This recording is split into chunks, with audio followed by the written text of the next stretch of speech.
12.1 है, थ्योरम का जो स्टेटमेंट में है वो मैंने बोर्ड पर लिखा है, any point on the right bisector of a line segment is equidistant from the end points of the line of the segment. इसका क्या मतलब हुआ? इसका मतलब ये हुआ कि एक लाइन सेगमेंट के ऊपर जब एक बाइसेक्टर हम ड्रा करें और बाइसेक्टर के ऊपर हम एक पॉइंट ले लें तो उस पॉइंट से लाइन सेगमेंट के जो एंड पॉइंट्स है वहाँ तक का फासला इक्विडिस्टेंस होगा, यानी वो फासला कंग्रुएंट फासला होगा, इक्वल फासला होगा। यानी ये चीज़ हमने इस थ्योरम में क्या करना है, इसमें प्रूव करना है। ठीक है, तो मैं डायग्राम बना देता हूँ। फॉर एग्जांपल स्टेटमेंट के बाद क्या होता है, डायग्राम होता है। ए बी हमारे साथ एक लाइन सेगमेंट हुआ, इसके ऊपर मैं एक बाइसेक्टर ड्रा करता हूँ एम एन। इसके ऊपर क्या है, एक बाइसेक्टर है। बाइसेक्टर क्या करता है, बाइसेक्टर एक लाइन सेगमेंट को दो इक्वल पार्ट्स में डिवाइड कर देता है। ठीक है ना। अच्छा, यानी ए बी हमारे साथ लाइन सेगमेंट है और एम एन इसके ऊपर बाइसेक्टर है, यानी एम एन ने ए बी को दो इक्वल पार्ट्स में डिवाइड किया है। फॉर एग्जांपल इसको डिवाइड किया है पॉइंट ओ पर। पॉइंट किस पर? पॉइंट ओ पर एम एन ने ए बी को बाइसेक्ट किया है। ठीक है। अच्छा, यहाँ पर क्या करता हूँ, पॉइंट एम एन बाइसेक्टर पर मैं एक पॉइंट पी लेता हूँ, पॉइंट पी में यहाँ पर लेता हूँ। और थ्योरम का जो स्टेटमेंट है हमने इसमें ये प्रूफ भी करना है कि पॉइंट पी से लाइन सेगमेंट के जो एंड पॉइंट से यहाँ तक का फासला हमने इक्वल साबित करना है। ठीक है। अच्छा, अब इसकी क्या करता हूँ, गिवन लिखवा देता हूँ। गिवन में मैं लिखूंगा given m n is the bisector of line segment a b. ठीक है। एम एन हमारे साथ बाइसेक्टर है ए बी का। इसके अलावा हमारे साथ और क्या चीज़ गिवन है, सच दैट यानी जब एम एन बाइसेक्टर हुआ ए बी के ऊपर तो पॉइंट ए ओ जो फासला है वो कंग्रुएंट होगा, इक्वल होगा बी ओ फासले के बराबर होगा। यहाँ पर मैं लिखूंगा कि such that a o is congruent to b o. ठीक है। और इसके अलावा हमारे साथ एक और बात भी गिवन है कि point p m n bisector के ऊपर है and point p is on m n. Point p जो है ना एम एन के ऊपर है। इस थ्योरम का क्या हुआ, ज्ञान हुआ। इसके बाद क्या होता है, नेक्स्ट हेडिंग टू प्रूव का होता है। टू प्रूव में हमने क्या चीज़ प्रूव करना है, हमने ये चीज़ प्रूव करना है कि P से लेकर A तक जो डिस्टेंस है, P से लेकर B तक जो डिस्टेंस है, ये आपस में इक्वल है, कंग्रुएंट है। तो मैं लिखूंगा कि point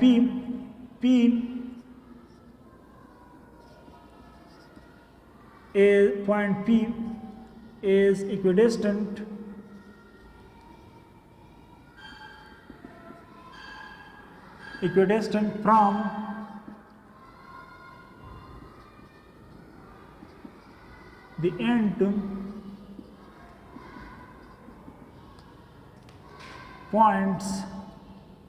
from the end points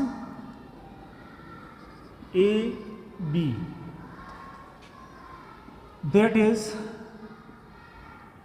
PA is congruent to PB. PA हमारे साथ congruent है PB का। ये चीज़ हमने क्या करना है, प्रूव करना है। कंस्ट्रक्शन होता है इसके बाद।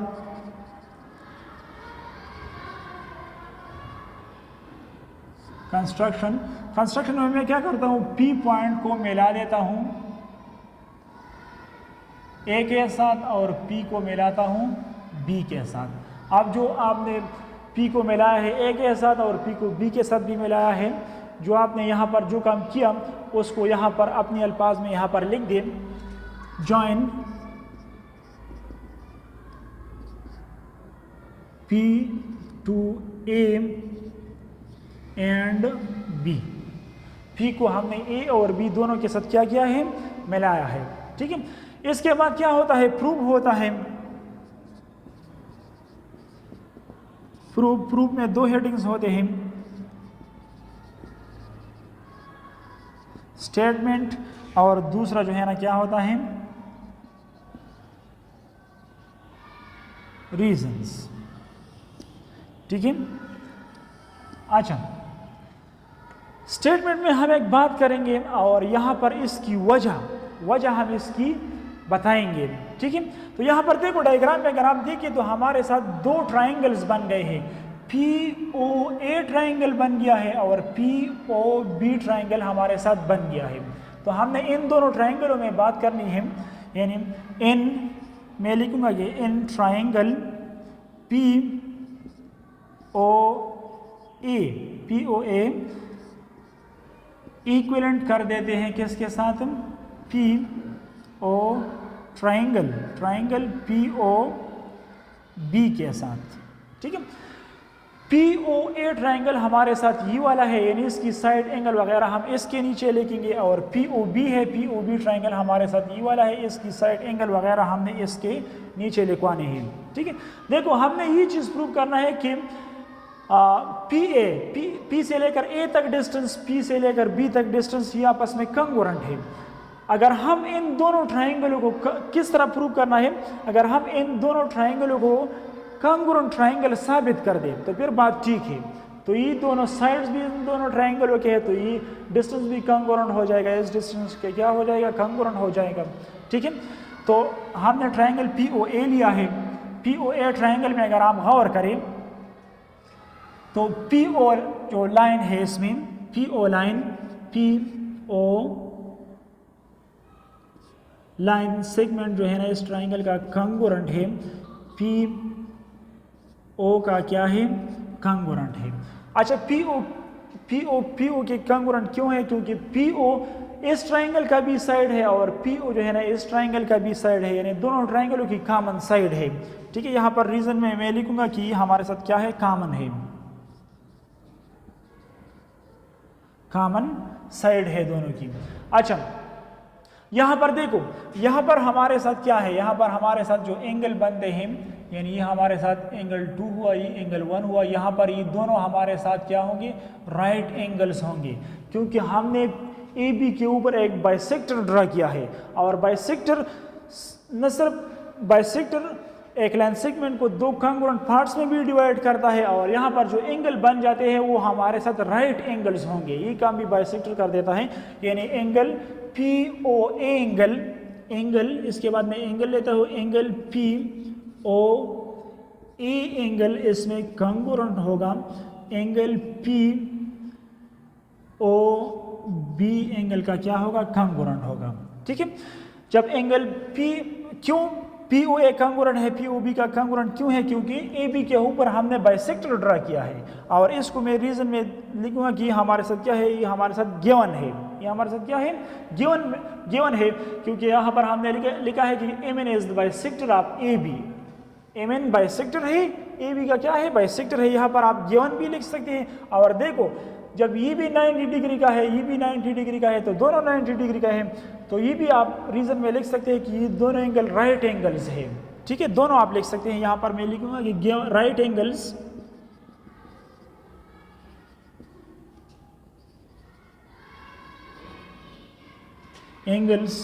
ठीक है, और गिवन भी यहाँ पर लिख सकते हैं। ठीक है, अच्छा इसके अलावा अगर आप और गौर करें, यानी AO साइड कंग्रुएंट है, BO का क्या है, कंग्रुएंट है। ठीक है, यहां पर मैं नेक्स्ट लिखूंगा कि AO is congruent to BO। ठीक है, अच्छा AO BO का कंग्रुएंट क्यों है, क्योंकि AB के ऊपर हमने बाइसेक्टर ड्रा किया है, और बाइसेक्टर एक लाइन सेगमेंट को दो कंग्रुएंट पार्ट्स में क्या करता है, डिवाइड करता है। तो यहां पर आप रीजन में लिख सकते हैं कि हमारे साथ क्या है, गिवन है। अब यहां पर देखो POA ट्राइंगल का एक साइड, दो साइड्स, यानी दो साइड्स है और एक एंगल है। दो साइड POA ट्राइंगल के दो साइड्स और एक एंगल कंग्रुएंट हुआ है इस ट्राइंगल के दो साइडों और एक एंगल के साथ। तो इसका मतलब ये है कि दोनों triangles POA triangle POB triangle आपस में क्या है, आपस में कंग्रुएंट है। तो आप लिख सकते हैं कि therefore triangle POA is congruent to triangle POB का क्या है, कंग्रुएंट है। और कंग्रुएंट क्यों है, क्योंकि आप रीजन में लिखेंगे कि साइड एंगल साइड पोस्टुलेट है हमारे साथ, साइड एंगल साइड पोस्टुलेट है। तो आप लिखेंगे रीजन में कि side angle side is congruent to side angle side, side angle side congruent हुआ है साइड एंगल साइड के साथ। अच्छा, अब जब ये दोनों ट्राइंगल आपस में कंग्रुएंट हुए यानी triangle POA is congruent to triangle POB, तो कंग्रुएंट ट्राइंगल का क्या मतलब होता है, दो ट्राइंगल्स आपस में तब कंग्रुएंट होंगे जब उसके करस्पॉन्डिंग साइड्स और करस्पॉन्डिंग एंगल आपस में क्या हो, इक्वल हो।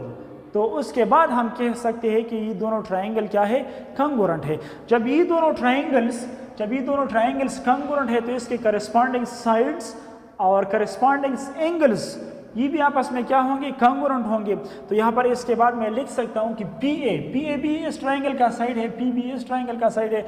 और यहाँ पर मैं लिख सकता हूँ कि PA is congruent to PB। अच्छा, PA PB का कंग्रुएंट क्यों है, क्योंकि दोनों PA और PB कंग्रुएंट ट्राइंगलों के करस्पॉन्डिंग साइड्स है। तो यहाँ पर आप रीजन में लिखेंगे कि कंग्रुएंट साइड्स